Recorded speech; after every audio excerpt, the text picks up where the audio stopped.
Assalamualaikum warahmatullahi wabarakatuh. Nama saya Nazatul Fasihah binti Muhammad Nasir. Nombor matrik saya 22311186. Okey, saya minta maaf semua, saya terpaksa buat presentation secara video disebabkan saya sedang menunaikan umrah. Okey, untuk bahagian saya akan membentangkan tentang pengertian fatwa dan juga peranannya dalam menetapkan hukum Islam. Kat sini saya akan mengulas tentang definisi fatwa dari segi bahasa. Okey, perkataan fatwa tu sendiri dia berasal daripada bahasa Arab lah. Okey, yang seperti mana yang kita tahu perkataan fatwa tu sendiri juga boleh disebut dalam tiga sebutan. Okey, kalau anda boleh tengok dalam slide ni.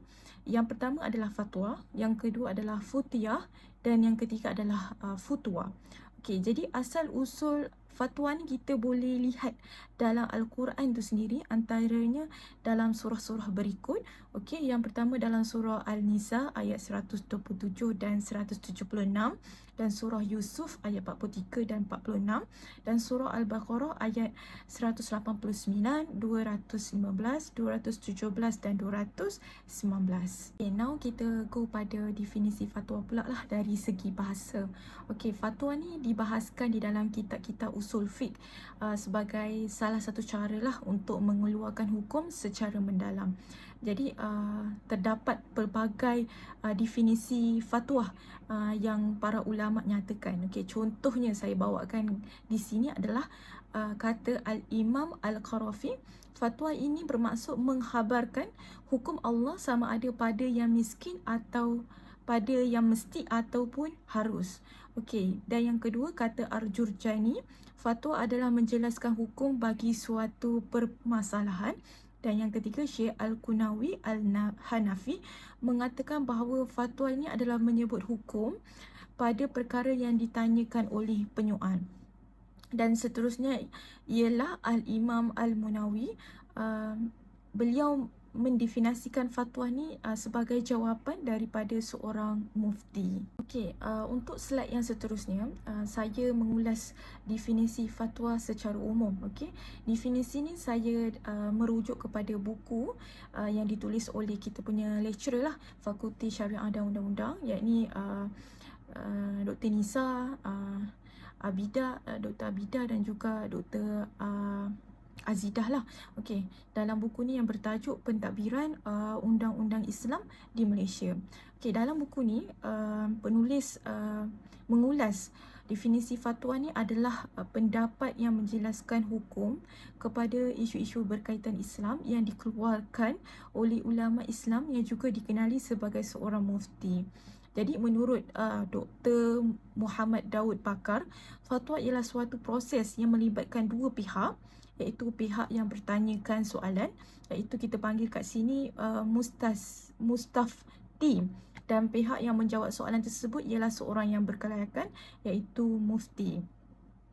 Jadi bolehlah disimpulkan kat sini bahawa fatwa adalah suatu jawapan kepada persoalan dan pertanyaan berkaitan hukum hakam bagi isu-isu yang tidak pernah timbul sebelumnya, yang semuanya ada perbahasan menurut hukum syarak yang memerlukan penyelesaian oleh pihak atau individu yang berautoriti dan berkelayakan, iaitu mufti dan jawatan kuasanya. Jadi kita boleh simpulkan kat sini bahawa hanya mufti saja yang boleh mengeluarkan fatwa dan bukannya orang biasalah. Okey, untuk bahagian ni apa sebenarnya peranan fatwa dalam menetapkan hukum Islam?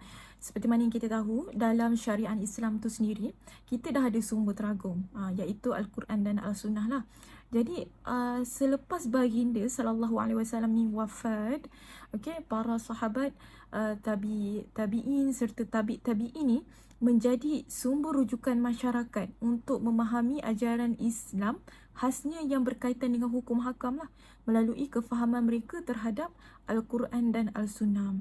Maka bermulalah pengeluaran fatwa oleh para sahabat dan tabi'in, dan ianya berkembang melalui ijtihad hukum, dan ia berkesinambungan sepanjang zaman sehingga sekarang. Okey, seperti mana yang kita tahu, fatwa ni adalah untuk satu perbahasan untuk mengulas tentang persoalan-persoalan hukum pada isu semasa. Jadi maksudnya persoalan tentang hukum hakam ni akan sentiasa ada dan sentiasa berubah-ubah mengikut zaman lah. Jadi kat situ kita boleh nampak peranan fatwa ni sangat penting dalam menyelesaikan isu hukum hakam dalam Islam. Okay. Now kita akan discuss pada kategori hukum dalam syariat Islam. Okey, hukum terbahagi kepada dua lah, hukum yang jelas dan hukum yang tidak jelas. Okey, saya rasa ramai kot yang tahu bahagian ni. Hukum yang jelas adalah hukum yang dah ada nas yang jelas lah, yang termaktub dalam Al-Quran dan Al-Sunnah. Sebagai contoh, hukum solat 5 waktu, puasa di bulan Ramadan, mengeluarkan zakat, menunaikan haji, okey, pengharaman pembunuhan tanpa hak, kesalahan zina, minum arak dan mencuri. Jadi tak ada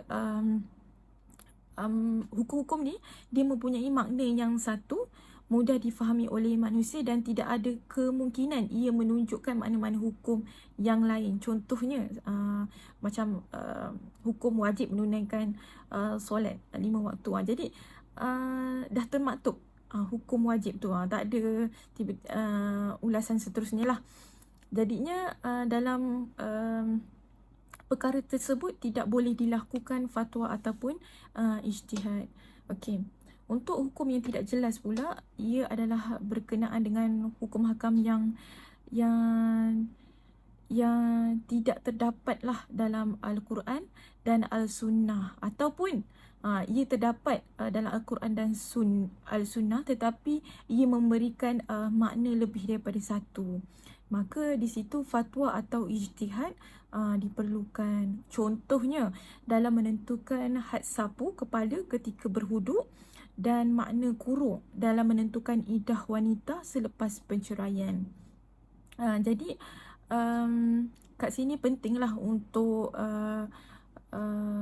mengetahui hukum yang sebenar-benarnya dikehendaki oleh nas hukum berkenaan berdasarkan kepada pelbagai aspek seperti umum dan khususnya nas berkenaan, kekuatan suruhannya sama ada ia akhirnya menjadi hukum wajib, sunat atau harus maupun makruh. Okey. Kat sini saya menyimpulkan, okey, peranan mufti ni adalah untuk bertanggungjawab untuk membantu dan menasihati sultan berkenaan perkara yang berkaitan dengan hukum syarak. Dan yang kedua, membincangkan dan memberi jawapan berkenaan masalah baharu yang melibatkan hukum syarak yang tidak dibincangkan secara jelas di dalam Al-Quran dan Al-Sunnah. Dan seterusnya, mufti ni berperanan untuk menyediakan satu fatwa berkenaan persoalan yang belum muktamad yang berlaku dalam masyarakat, sama ada di atas kehendaknya sendiri ataupun atas permintaan bersurat mana-mana orang. Okey. Sebagai contoh lah, saya nak ulas sikit lah masa COVID-19 sebelum ni pada tahun 2020 hingga 2021 kan, ke 2022. Dalam keadaan COVID macam tu, fatwa ada mengeluarkan lah, Majlis Fatwa Negeri tak silap saya mengulas, membahaskan tentang isu pengguguran anak bagi ibu yang dijangkiti COVID. Tak ada hukum dibolehkan berlakunya pengguguran anak disebabkan tak ada satu fakta pun yang menyokong bila mana seorang ibu tu kena COVID. Jadi anak yang akan dilahirkan tu akan positif COVID juga. Jadi di situ kita boleh tengoklah peranan mufti ni sangat penting, sebab dia akan menjawab kepada persoalan-persoalan hukum hakam mengikut keadaan zaman dan situasi. Pada slide yang terakhir ni saya akan membincangkan tentang satu kes, okey, di mana dalam kes ni kita boleh tengok kepentingan fatwa dalam menjadi salah satu autoriti lah bagi mahkamah syariah dalam menentukan sesuatu keputusan tu.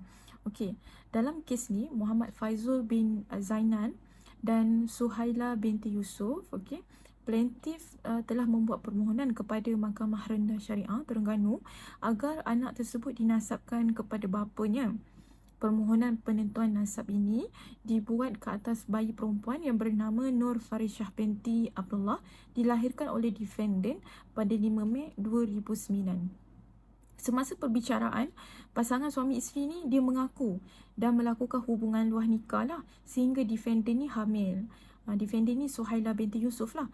Jadi usia kandungan telah melebihi 4 bulan semasa mereka diijab kabulkan pada 8 Januari 2008. Jadi permohonan dibuat setelah Jabatan Pendaftaran Negara JPN enggan meletakkan binti kepada nama bapa kerana kelahiran bayi itu tidak mencukupi tempoh 6 bulan selepas tarikh pernikahan.